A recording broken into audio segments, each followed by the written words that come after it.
Coming up on the Hilton Head News, former town councilman Bill Ferguson has died. He's remembered for his work to represent the people living in Ward 1. Also ahead, we take you to football practice at Hilton Head Christian Academy. Stand by, the Hilton Head News is next.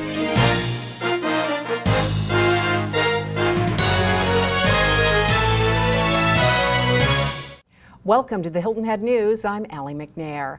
A family vacation ended in tragedy this weekend on Hilton Head Island.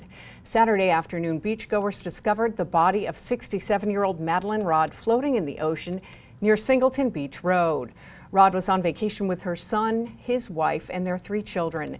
Beaufort County Deputy Coroner David Ott tells the Island Packet that paramedics tried to resuscitate Rod, but she was pronounced dead at the scene. According to authorities, Rod had gone for a walk by herself about 2 hours before her body was found. Well, a former town councilman on Hilton Head Island has died. 65-year-old Bill Ferguson, who represented Ward 1 from 1993 to 2012, died at his home on Friday. The Island Packet reports that he was released from the VA Medical Hospital in Charleston on Tuesday and returned to his home, where he received hospice care. Before losing the election to Mark Grant last year, Bill Ferguson was the council's longest-serving member and its only minority member. Mayor Drew Laughlin told the Island Packet that Ferguson was an, quote, intelligent, articulate, and independent voice who spoke his mind and represented the folks who put him on council very well. You always knew what he thought and where he stood, and he had no purpose in mind other than to make Hilton Head a better place to be, end quote. And now here's a look at other state news. South Carolina has made the top 10 list in Kiplinger's tax-friendly states for retirees. The personal finance website ranked Alaska the most tax-friendly due to its lack of a sales or income tax. South Carolina came in at number 9, ahead of Florida.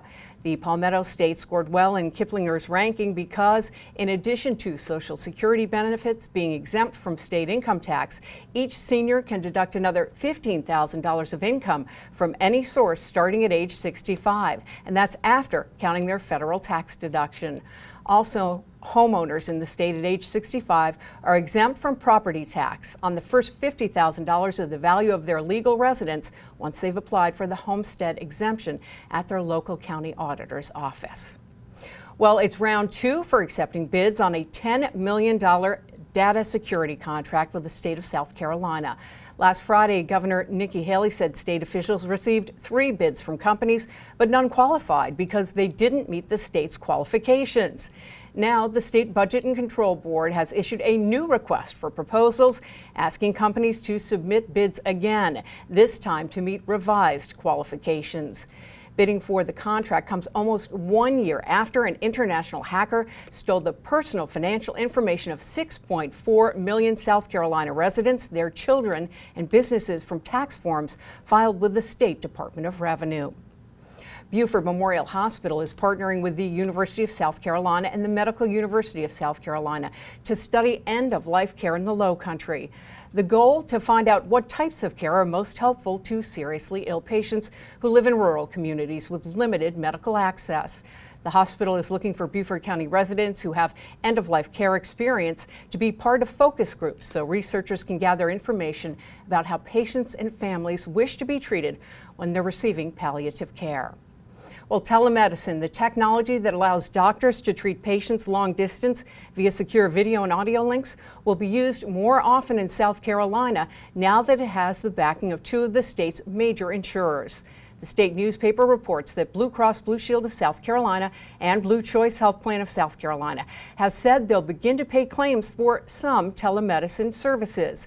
Initially, insurers say they'll pay for telemedicine only in 3 specialty areas: high-risk pregnancy, stroke, and psychiatry. Well, in high school football, Hilton Head Christian Academy traveled to Columbia Friday to play Hammond. The Eagles lost their season opener 49-23. Just before the season got underway, WHHI had the chance to check in with the team and coach Ryan Mitch. Hi, this is Kayla Logue with WHHI Sports. I'm here at Hilton Head Christian Academy to check in with the coaches and the players to see what they have in store for the 2013 football season. I'm here with the head coach of Hilton Head Christian Academy, Coach Mitch. Coach, can you tell me how the team is looking so far this season? It's tough to tell. We've had so many days rained out and only gotten one scrimmage in. I think we've got everything in that we wanted to get in. I think they're looking good for the amount of practices we had, but like I said, we've had practices rained out. We've had 2 scrimmages rained out in the past week, so it's kind of frustrating going in the first game with only 20 minutes worth of scrimmage time, so it's tough. Yeah, that's understandable. Could you name maybe a few players that are going to definitely make a positive impact this season? Well, we have a pretty big senior class. I think we have 10 on a team where there's 23 people. That's a pretty big, significant chunk there. So they're going to be important, just like they are in any high school program. Brad Mecarello's, our quarterback, safety, and he's kind of the leader of the team. We got other people, Devontae Doe, who transferred from Hardyville Ridgeland, and then as they're smiling at me, D'Angelo there will play a pretty big role in the offense. We have most of our linebacker and all that stuff, so I think we have a strong group of seniors there and a couple, D'Angelo, Ben Warner, underclassmen that will really help us. Okay, so with this strong group of seniors, what are maybe a few team goals you have? I don't think the goals really change around here. They've won the last 2 state championships. I came in here and I said, I don't want to be the coach to let it slip back. I don't want them to be the senior class to let it slip back. So that was kind of our goal from the beginning. It is, number 1 is to compete, go out there and beat Hammond, and then number 2 is to repeat and win the state championship again. All right, and then what's your main concern going into the opening season game? As you can see, we have 3 or 4 people who are sick, or one has soccer tonight. It's at this level, it's just depth. You have 1 or 2 guys cramp up, and you don't know what to do, where to put people. So that's been the toughest part, is almost planning for practice, having the majority of guys go both ways, and it's the same thing for a game. If 1 or 2 guys goes down, then you're kind of in a bind. And it's, kind of scramble time there. Right. Yeah. Well, thank you. We're looking forward to this season. This is Kayla with WHHI Sports. Be sure to check WHHI-TV's website to find out when high school football will be broadcast. Now, when we return on the Hilton Head News, the school year has begun. What can you do to make your child's transition to a new grade or school go more smoothly? We'll have some answers. Stay right there.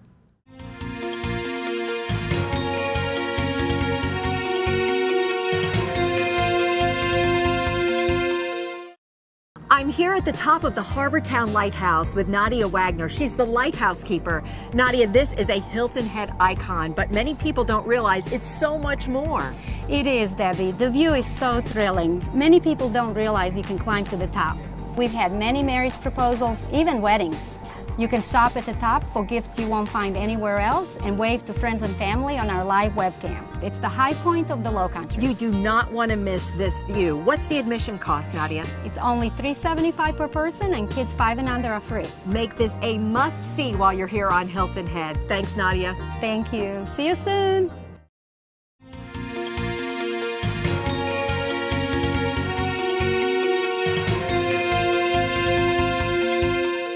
It is time for Hot Off the Press with BJ Frazier of the Hilton Head Sun. Hi, BJ. Hi, Allie. There's been some news lately. A tradition here on Hilton Head Island is that Christmas dinner. Looks like they're not going to be able to have it where they did last year. What's up?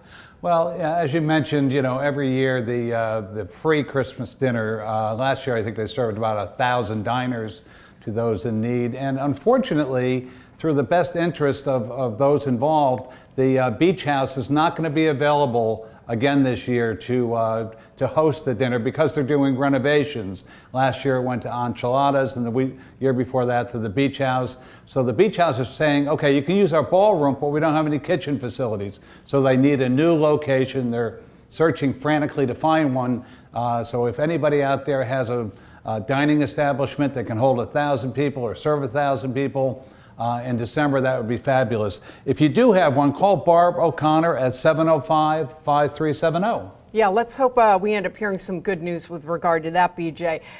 Some potential not good news would be environmental issues at Jarvis Creek or off the waters of Hilton Head Island. Tell me about what people are working on there. Yeah, a couple of shrimp boats recently ran aground out in the north end of the island of Jarvis Creek, and people spotted a sheen on the water, and they were, of course, very concerned right away that it may be leaking fuel oil. So the Coast Guard has jumped into the fray and done what they do so well, come in an emergency, and they're taking the fuel oil out to eliminate that possibility of an environmental disaster. The boats will be moved at some point, but right now they're getting the fuel out, keep the waters around Hilton Head clean.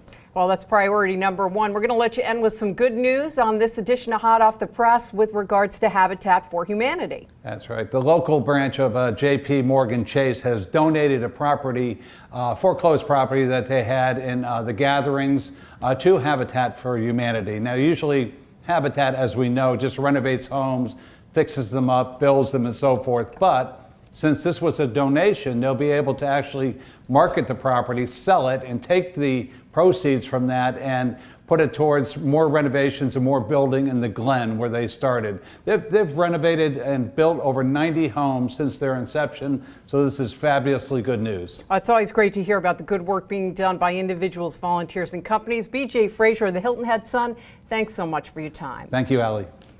You may have seen the reports that the town received over 200 complaints since mid-June about trash not being picked up by the contracted company Republic. Here to talk about that and much more is Town Manager Steve Riley. Hi, Steve. Allie, good to be back. Wow, well, that doesn't sound like fun getting all those phone calls, and I'm sure not fun for people that aren't getting trash picked up. What's the end result here going to be? Well, we're continuing to talk with Republic, and it's an interesting issue because it's on the one hand very frustrating to see these complaints, and particularly to see repeat complaints. A large number of our complaints have to do with the rental market, and we need to talk about that more. We are kind of unique in how we try to deal with that. As we looked at other rental communities, high-end rental communities, they just don't quite do it the same way. So we've got some work to do there. We've got to cut down on the repeat complaints, the repeat problems. But at the same time, we're talking about a couple thousand interactions per day. So the notion that you're never going to have any complaints, probably not entirely likely. That's not all that realistic, but I would assume for people that get missed with that trash pickup, it's got to be really frustrating. I know from what I read, supposedly the town met with Republic last year after this happened, and obviously, you know, the volume of what they've got to pick up in the summer is much higher. Yeah. You thought you had it resolved, but here we go again. So yeah, and you know, we're hitting the end of the season. We're slowing down again. The complaints are dropping back down, but we've got to figure out something better than what was last year's solution for this next few months. Briefly, if you could, you know, Hilton Head Island has lost two folks who are prominent to this island's history. First, it was Mayor Ben Rakusin, who worked on incorporation of the town. He was the town's first mayor, and now we hear of the passing of Town Councilman Bill Ferguson, who represented Ward 1. Let's start with former Councilman Bill Ferguson. A loss there, isn't it? Absolutely. I mean, you know, Bill was remembered by some for some of his outbursts, and that's just really unfortunate because the man really cared. He had a big vision of not just Ward 1, but of the community and of those who were underserved. And, you know, he pushed hard. We have water service throughout this island now that we did not have. We've got sewer service to over 90% of this island, which we weren't anywhere close to before. He made a real mark. Sometimes his style set people off, but he had a big heart and really cared and put in a lot of work. He made the difference in a lot of people's lives here on Hilton Head Island, that's for sure. Let's talk about Mayor Ben Rakusin, a gentleman who I had the chance to meet when I moved here, told me on his birthday, most recent one, that he may have had the body of an elderly gentleman, but the spirit and mind of a 45-year-old, something along those lines, Steve. He'll be missed, won't he? He absolutely will. An amazing man, amazing career, you know, amazing service to this town in the days before, in the years before, in the formation of this town as the first mayor.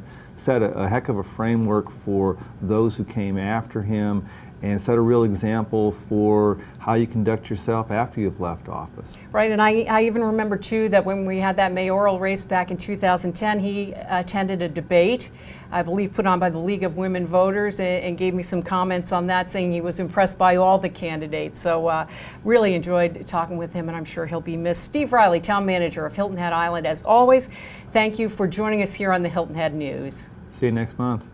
And when we come back, how do you make those first days of school for your children go much more smoothly if they're stressed? We'll find out.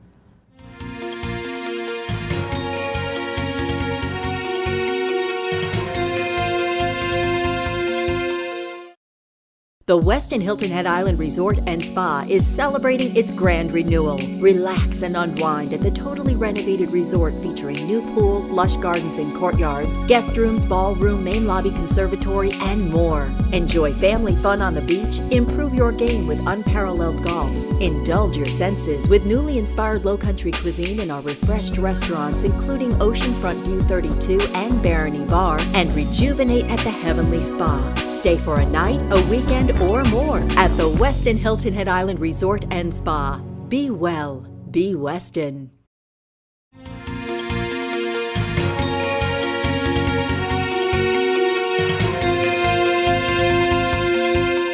The new school year has started, and that means for some young people it's the stress of heading off to a new grade or maybe a new school as well. How can parents help ease that stress? Here to answer that is Dr. Debi Lynes. She works with kids all the time. Hi, Debi. How are you? Great, thank you. So what about it? I mean, the first day of school can be stressful, but especially so if you're going to a new classroom or a new school. What can parents do? It's interesting that you even bring that up. I think the most important thing for all parents and you guys, you kids out there too, is getting good sleep. And I know coming off the summer, sometimes that's hard to do. Our schedules are a little bit disrupted. But the truth of the matter is, sleep's probably the one most important thing you can do to get off on a good foot for this school year. And I bet a lot of kids too, they're not used to, if they've had the summer off, not planned activities, they're not used to getting up so early to grab that bus, etc., right? So it might take a period of time to adjust. Exactly. Dark 100 hours is early for any of us. And I know now, it's dark outside. It is tough to adjust, but a little at a time. That's what I would do as a parent, is put your child, and let the child have some investment in this also. Have him come up with a time that maybe feels good for him, and then little by little work the child into it. It really helps to have them fresh in the morning. With school, a lot of parents decide, okay, it's time to start those after school activities again, or maybe the kids are involved in sports, music lessons, etc. How do you know when enough is enough, or if you're doing too much for your child as far as structured activities? I love it when we talk and we get all these questions, because it really leads to other issues that come up. And I think the truth of the matter is, when I deal with kids, what I hear the most, my number one complaint from kids, is how much stress they feel. And I think that's a real succinct way of saying probably one activity is a really good thing, maybe two. I know that there's an awful lot of pressure on academics and achievement. There are a gazillion things to do after school, but I think kids also need some downtime, some time to just regroup, de-stress, if you will. So I think each child is individual, but my recommendation is start with one. If they can handle it, perhaps another, but keep checking in to see how they're really feeling. Now, you just said keep checking in. How does a parent start that conversation if they sense their child's under stress or something might be wrong at school or elsewhere? How do you start that conversation? I think communication is the key, and that's that word that is tossed around all the time. I think by asking open-ended questions, reflecting back what you hear, and I always laugh, because the F word is not allowed. Fine, F-I-N-E. How's school? Fine. How's work? Fine. How's your teacher? Fine. No, I think the real key to communication is not asking those yes and no questions, but really asking questions that,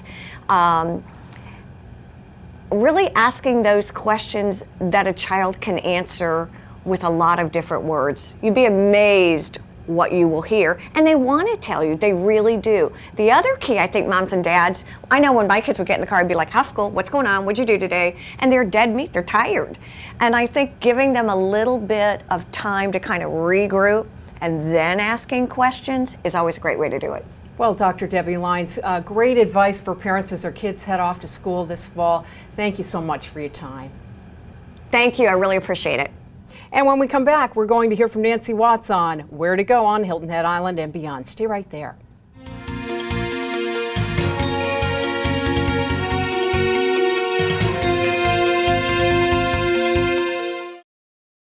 Welcome to Brown Golf, where playing here has its rewards. Purchase a 20-round package of golf prior to May 1st, 2013, and receive a full day with yours truly. That's 18 holes of golf, 2-hour mini school, and lunch.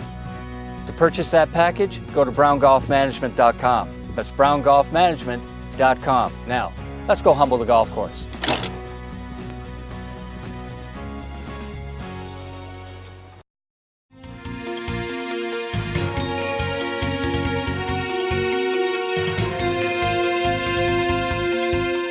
And here to tell us where to go on Hilton Head Island and beyond is Nancy Watts. Hi, Nancy. Hi there, Allie. It's good to be back. Well, wow, it's the last big weekend of the summer, Labor Day weekend. Lots of things going on.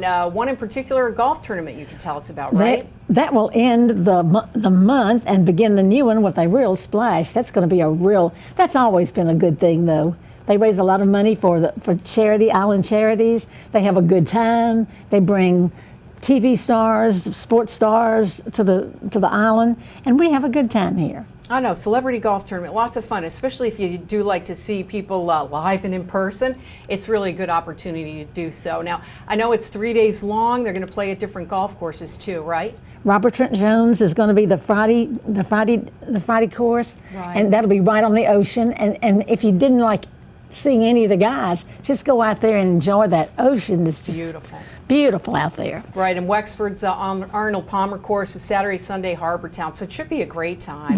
It's going to be fun, and you know it doesn't cost anything to go. You can just go out there with your. I think they have programs, and you can have those programs signed. Your kids will, well, maybe your kids won't. Actually, I bet probably more adults would like it as much as any child. It should be fun. You've got another idea for us, and this is a good one if you really want to learn about the history of the area, and that's the Gullah Trail Tours. They take off from the Coastal Discovery Museum every day but Monday, right? They certainly do, and it's a very educational thing. You know, they started that. Dr. Campbell called me one day, and he says, "What do you think about us getting a bus?" I said, "Dr. Campbell, as busy as y'all are, I think a bus is a good idea."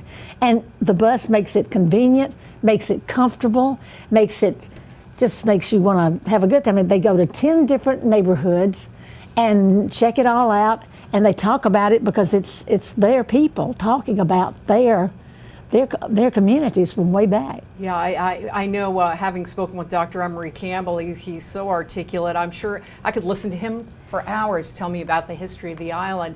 Another activity, which, I don't know how late into the fall they'll go, but the farmers markets are still running, right? I think I read somewhere that it was going to be through October. Well, that's good to know. As long as there's a vegetable out there, I guess we can go out there and find another tomato or another cucumber or peppers or whatever we can find. Right, and there are different locations for those, so you want to check as far as that goes. I know you tell people to check out your Where to Go magazine. You've probably got a listing, I'm sure. We have nearly every one of them listed. There's one everywhere, every day. So if you miss one, you can go to the next one. Get the next one. And you know, they're so interesting. It's a chance for you to get food, enjoy the food from hometown people, and enjoy just the aura of the whole farmers market. Yeah, it's really nice. And as always, it's really nice having you with us here on the Hilton Head News. Nancy Watts, thanks so much for your time. Thanks, I love being here. And we want to thank you for watching. We will see you the next time.